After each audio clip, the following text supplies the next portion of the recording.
Vamos a continuar con el cáncer de endometrio. Y al igual que hicimos con el cáncer de cervix, lo primero que tenemos que repasar son esos factores predisponentes, esos factores de riesgo de la patología endometrial y del cáncer de endometrio. Y aquí igualmente que os pusimos con el cáncer de cervix, aquí hay una imagen que es la que os tiene que hacer recordar ese cáncer de endometrio.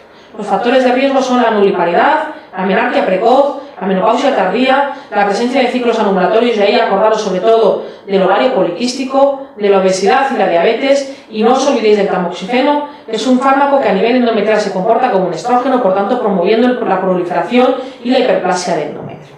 Así, si volvemos a la pregunta, vemos las opciones que nos proponían, ¿cuál no es cierto? Pues obviamente la respuesta número 1, el consumo de tabaco aumenta el riesgo de cáncer de endometrio, es una premisa falsa. El consumo de tabaco parece disminuir el riesgo de toda la patología estrógeno dependiente, ya que sabemos que las mujeres fumadoras metabolizan mucho más rápidamente los niveles estrogénicos.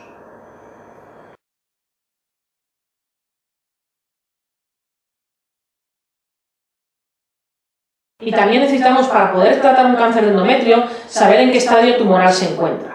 Y para eso tenéis aquí otra pregunta que hay que responder con esta tabla, ya que nos habla de la estadificación. Si la repasamos, veis que el estadio 1 es el tumor confinado al cuerpo uterino. Y lo subclasificaremos en dos estadios: A, cuando no haya invasión del miometrio o la invasión del miometrio sea inferior al 50%.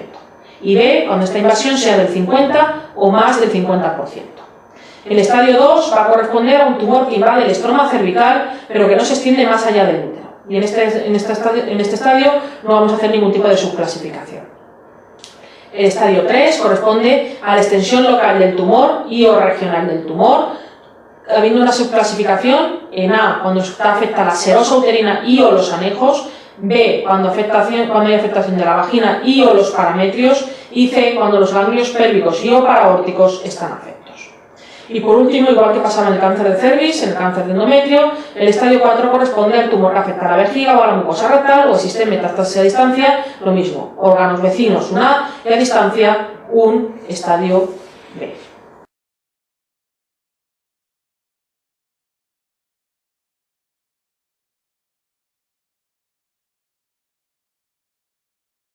Si volvemos a la pregunta, ¿qué nos cuenta de la paciente? Adenocarcinoma de endometrio que invade trompa y ovario derecho con citología peritoneal positiva y metástasis vaginales, pero sin afectación ganglionar. Si volvemos a la clasificación, ¿a qué se corresponde? Pues si os dais cuenta, la afectación de vagina y o parametrio será un estadio 3B de endometrio.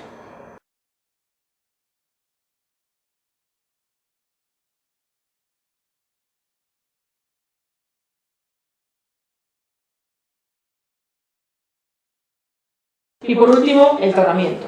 Aquí os ponemos un caso clínico en el que os están pidiendo dos cosas al mismo tiempo. Primero, cuál es la estadificación, y en base a esta estadificación, saber cuál es el tratamiento más adecuado. ¿Qué nos proponen? Pues una paciente que ha consultado por metrorragia, que se le ha hecho el legrado fraccionado, que tiene un carcinoma de endometrio G2, moderadamente diferenciado, que infiltra 7 de 12 milímetros el espesor miometrial. Esto corresponde a un estadio 1B G2. ¿Cuál es el tratamiento más adecuado? Bueno, pues en base al siguiente esquema que os proponemos, veríamos que en función de la estadificación trataríamos de forma distinta. El estadio de mejor pronóstico de cáncer de endometrio es el 1A, y cuando se trata de un tumor bien diferenciado, un G1, estas pacientes las podemos tratar como hemos tratado la hiperplasia atípica, con una histerectomía total y una doble anisectomía. El resto de estadios 1A, los que corresponden a los tumores más indiferenciados, los G2 y los G3, pues el tratamiento sería el mismo, una histerectomía total con una doble anisectomía, pero le añadiríamos la linfadenectomía pélvica y posteriormente le añadiríamos la radioterapia, a elegir entre una radioterapia externa o una braquiterapia. El estadio 1B es el que estamos analizando nosotros en nuestro caso clínico, correspondería también a una histerectomía total, una doble anisectomía, una linfadenectomía pélvica, y la diferencia con respecto al estadio anterior es que aquí la radioterapia sería combinada. Utilizaríamos la radioterapia externa y la braquiterapia. El estadio 2 de endometrio, recordad que era la afectación del cervix, con lo cual la única diferencia entre lo que hemos comentado y este estadio es que la histerectomía que vamos a realizar no es una histerectomía total, sino que es una histerectomía radical, que era la que realizábamos en el cáncer de cervix. El resto del tratamiento es el mismo, doble anisectomía, linfadenectomía y la radioterapia combinada. En el estadio 3, como habéis visto, hay mucha variación entre un estadio 3A, 3B y 3C, con lo cual hay que individualizar a cada paciente. Siempre que sea factible, será un tratamiento quirúrgico, ya que es lo mejor que le podemos ofertar a la paciente porque consigue unas tasas de curación más altas, y si no es factible la cirugía, utilizaremos la radioterapia combinada, tanto externa como braquiterapia.